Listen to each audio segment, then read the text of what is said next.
Three. So we got the movie Silent Night, Deadly Night is an action adventure, bloody gore, and surprisingly a genuine romance thriller that's hitting in cinemas just in time, and its perfect release strategy for the cozy, icy cold, wintry holiday season. I live around Chicago, Illinois. If you look outside, it's snowing, it's cold, there's like a lot of snow, so it's definitely a worthwhile time to watch it in theaters for that specific setting. So what is this movie about? Well, it's a guy named Billy. He goes to the town of Hatchet, and there's a voice inside his head telling him, hey, you gotta kill the naughty, but what about that romance aspect? Is it good? Is it bad? Find out as we talk about it. Now, full disclosure, I did not know what I was getting myself into, and if I sound a little weird, or if I'm not high energy like I was normally, I'm recovering from a hangover because I had a pretty good weekend, holidays, martinis, haunted houses, so bear with me. I heard the rumors about the romance, but I walked into it blind. I don't watch trailers when I watch movies on this channel, and honestly, it's a damn great time at the theaters. It's an A plus for the season. It's not as hardcore as the Terrifier series, even though it's from the same studio, but it leans heavily into the story about broken people finding each other at the wrong place or wrong time, or right place, wrong time, depending on how you view the film. So we'll talk about it. Is it a perfect movie? No, absolutely not. But honestly, especially personally for me, it's top 10 best of the year. So let's break it down. First, I want to talk about the thing that surprised me the most, and the thing that I really was hoping the movie would have because of rumors and stuff. And I was always see reels on Instagram about like a little clips about the movie that we're going discussing, is the relationship between Billy and Pamela. As many of you know, I, before YouTube, went to school for a psychology degree. The reason why I wanted to do that is because I wanted to become a marriage counselor or a guidance counselor for like relationships and stuff, but I quit so I could focus on this. So I view these characters dynamically different than traditional horror fans, and what I saw was fascinating because it's a beautiful blossoming of romance between two monsters. That's right, two monsters. We meet Billy, a character played by Rohan Campbell, which is from Halloween Ends, which also had a romance theme as well, which is perfect casting, by the way. He is a drifter, traumatized, with a voice inside his head named Charlie, who acts like a moral compass or a guide, in other words, telling him to punish the naughty. Have you been naughty or nice? Let me know in the comments down below. When he drifts into the town of Hatchet, he walked into the antique store, right? Because someone's catching his eye. As a guy, he's drinking coffee. Ooh, who's that girl?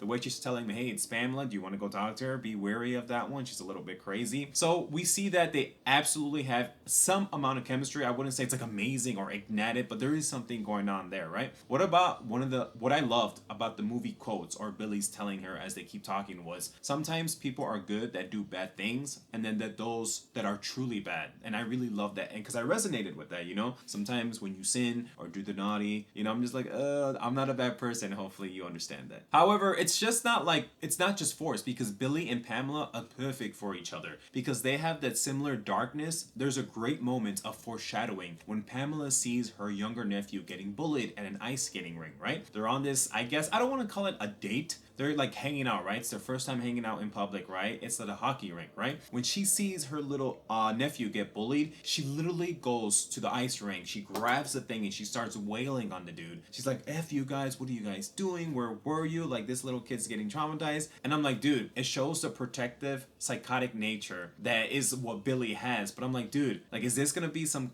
sort of cool twist that she might do later on in the story, since it's a movie about killing bad people? I'm like, that's beautiful foreshadowing, and I'm not gonna keep dwelling on it, but when you see that scene, I'm just like, this is beautiful, and it sets up for the rest of the movie. My only critique from a relationship standpoint, and let's be honest, it moves too fast. It kind of feels forced. Don't get me wrong, for horror fans, it's beautifully done. I mean, the movie's only in 1 hour and 36 minutes. It had to rush the connection. I wish we had 10 minutes of them just bonding or talking about it, but for a movie fan or for a movie horror slasher fan, it's surprisingly deep. There's another movie I want to reference. It's called Hard Eyes. Hard Eyes was amazing because it was a more fun, lighthearted tone. Not that this wasn't. This is still kind of fun and lighthearted, but it's more kind of darker, you understand? Darker. And it's perfect for the holidays right now. Even though Hard Eyes is technically winter as well, Hard Eyes had time to actually slow down with the characters, right? And it was a little bit longer. So that was a perfect blend for this. I feel like maybe the studios, oh yeah, let's have some horror, but we're not really about that. But what they have is surprisingly good. However, for you bloody, gory horror fans, it does deliver, don't worry. It's marketed by the same studio that had Terrifier 2 and 3. So you would expect blood, gore, and some body dismemberment.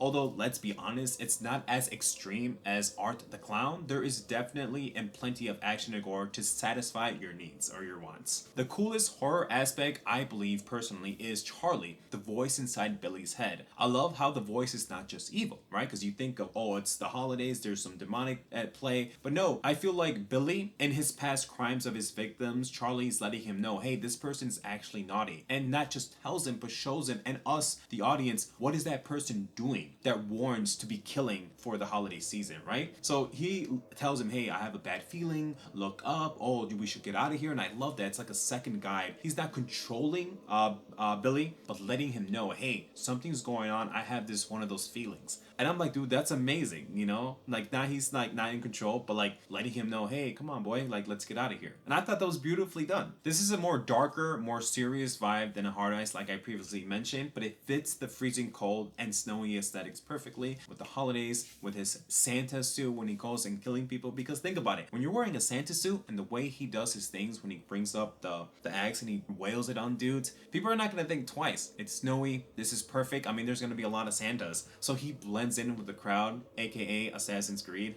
So what's the verdict? If you're a horror fan mixed with a little bit of romance and dark love story, you definitely need to see this. The ending was amazing and it sets up for a sequel that I absolutely need right away. I loved how it tied everything up. The whole journey was amazing. The studio might be dipping its toe into romance, that's why it wasn't really fleshed out, but what they have here is fantastic. And this year has been a great year for romantic, blood, night, scary. I mean, other movies that I literally name drop, if you like this film, is Bone Lake, Together, and also Hard Eyes. So we have a lot of great movies that deals with romance, couples, dark aesthetic genres, although this is probably the most one, especially for like scary holiday season. At the end of the day, I'm gonna give this an A+, and it's definitely gonna be on the list for top 10 best of the year. If you made it this far, I appreciate you so much. Maybe consider hitting that like button and turning on notifications so you never miss a video. And with that, take care, bye. Yeah, I had a great weekend. I wore a nice tuxedo, went to get some martinis. There was a haunted house here in 13th floor. I don't know if I'll show you pictures right now, but I feel like that's why my vibe's a little bit loopy right now, because I'm still reeling from the hangover.